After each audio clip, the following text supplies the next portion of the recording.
Dito sa armless chair. Dito si nanay sa kubo at papakita natin. Tara dito. Nanay, hawakan mo. Nanalo ka na. Tara, mamaya papakita namin sa inyo kung paano namin ilalagay. Diyan lang. So, ayun mga koys, dumating na yung order natin na cover nitong ating sofa. And then ito mo kayo yan. Yan. Ito, dumating na siya. And syempre, re-regalo natin ito sa ating nanay. And eto, dumating na rin yung cover nito. Mga bangko na to. Kinakamit kasi lagi ng pusa, kaya binilhan ko na siya ng cover. So nandun sa kubo namin si nanay at papakita ko to sa kanya. Tara, puntahan natin. Okay. Dito si nanay sa kubo at papakita natin. Tara dito.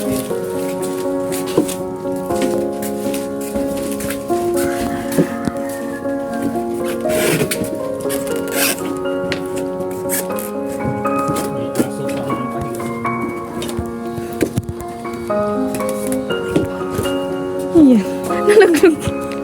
So, ayun na yung nanay. Nay, dumating na yung order natin sa cover sa cover doon sa sofa at doon sa dining table.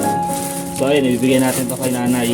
At mamaya, papakita ko sa inyo kung paano namin ilalagay yun doon sa sofa. Paano namin i-install. Nanay, hawakan mo. Nanalo ka ng 10,000 pesos. Yun. Tara, mamaya papakita namin sa inyo kung paano namin ilalagay. Diyan lang kayo. Tara, let's go. So, ayan, good day everyone. Dumating na yung parcel natin na i-install dun sa ating nabiling sofa nung nakaraan. And syempre, ito na rin parang Christmas gift ko rin kay nanay. Ayan, bubuksan na natin at ilalagay namin ngayon. Tara, samahan nyo kami. Let's go! Tayo, buksan natin na dito. Saka sa kabila.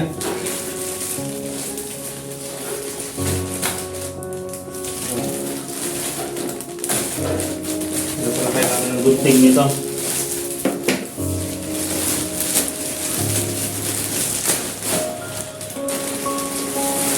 Ayun. Ito yung para dun sa malaking sofa.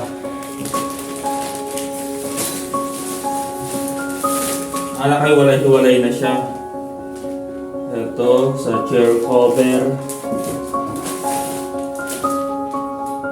Ito doon sa armless. Sa armless, ito dito natin lalagay doon sa ayan, doon. Para doon ito. Sanay. Dito sa kabilang side na ito. And ito dito sa chair cover din ito. Then ito sa armless din. So ayan, tara. Install natin ngayon. Let's go! Ayan. Dalawa rin yung doon, nandun yun. So ayan, kasama ko ngayon si Kia. Si Miss na Padaan. Ayan, lalagay namin ngayon. I-install, ayan, kasama ko rin yung aking nanay. So ayan, samahan nyo kami. I-install namin sila ngayon para makita natin kung paano ba yung result. Kung maganda ba. Tara! Nung mga nakaraang araw nga ay bumili kami ng sopa. Dahil sa wala itong cover ay balak namin siyang patahian. Habang nag-i-scroll nga ako sa online store ay may nakita ako na cover. Mukhang makakatipid naman kami dito at maganda naman siya kaya umorder na rin lang ako dito. Magaganda rin naman kasi ang reviews. Dahil wala akong Christmas gift sa nanay ko nitong nakaraang Pasko ay ito na lang ang ireregalo ko sa kanya. Sana sa simpleng regalong ito ay mapasaya namin siya. Sobrang sarap sa pakiramdam na kahit papaano ay nabibigyan mo ng konting regalo ang iyong mga magulang. Di mo man maibigay ang lahat pero unti-unti mo nang naiibigay yung mga pangarap mo sa kanila. Sana lahat ng anak ay huwag magsawang tumulong at mangarap para sa kanilang mga magulang. Dahil in the first place, sila ang unang nangarap para sa atin. Kung nagkulang man sila o nagkamali, suklian pa rin natin yun ng mga mabubuting bagay. Wala tayo sa kinatatayuan natin ngayon kung wala sila. Habang may pagkakataon, gawin nating makabuluhan yung panahon na kasama pa natin ang ating mga magulang. Pasayahin natin sila sa simple nating pamamaraan.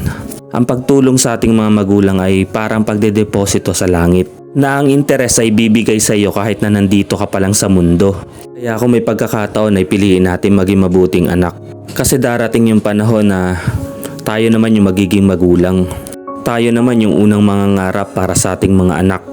Tayo yung dadaan sa kanilang pinagdaanan. Kaya ngayon pa lang at may pagkakataon, pilitin natin maging mabuting anak. Matatanda na yung mga magulang namin kaya gusto kong maranasan nila yung mga hindi nila nararanasan noon dahil sa pag-iintindi sa amin. Hindi matatawag na obligasyon ang pagtulong sa magulang kahit may sarili ka ng pamilya. Ang tawag doon, pagmamahal. Ito yung sa armless chair. Medyo may orange din yung kinuha ko kasi para doon sa may kulay dito sa taas. Para mag-match din siya. Ito naman dun sa mga dining chair. Ayan. Kakulay din ng cover nung mga nandito sa sofa. Sa sofa pala. Ayan. Ito yung mga pinaglagay niya. So, ayan, yun lang.